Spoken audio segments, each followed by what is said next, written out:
Mercury is one of the most toxic elements and a persistent traveler through our environment. So who's the travel agent for this elemental poison? Coal-fired power plants? Most definitely. Mining operations? Of course. Your neighborhood dental office? Surprisingly, yes.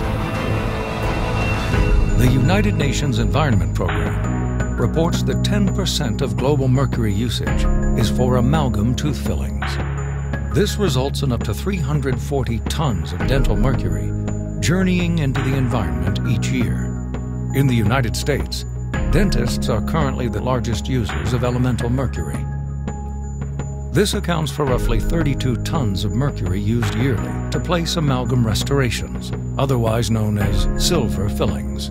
Although the number of amalgams placed has decreased over the last few decades, dentists still use amalgam without precautions, so the threat of mercury exposure continues. Dental mercury travels many pathways on its journey back into the environment. It starts when a dentist receives pre-capsulated dental amalgam. In each capsule, up to 900 milligrams of elemental mercury is separated from the other alloys. To make the final product, the capsule is vigorously shaken in a triturator to thoroughly mix all the elements. Occupational safety concerns arise because this heats the mercury, creating thousands of micrograms of mercury vapor, which are released upon opening the capsule. The used amalgam capsule still contains a small amount of mercury, so the ADA recommends the capsules be stored in an airtight container and collected by a hazardous waste company.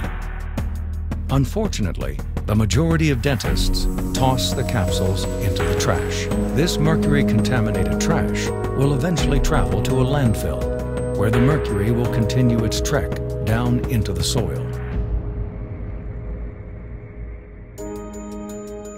Back at the dental office, the freshly mixed amalgam is placed into the tooth. The dentist then carves away any excess material. While patients swallow some amalgam waste, most is suctioned out and flows through a filtration system. But this system only captures a small percent of the larger pieces. The vast majority of much smaller pieces escape into the wastewater.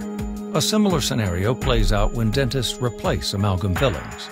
Many dentists clean out their filtration systems by dumping the captured mercury-tainted sludge down the drain. A study funded by the ADA estimated that amalgam fillings contribute up to 50% of the mercury found in wastewater. This contaminated water then flows to publicly owned water treatment plants.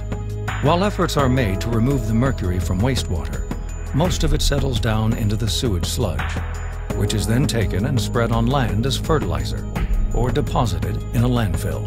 In both scenarios, the mercury constantly off-gasses into the atmosphere and seeps into the ground.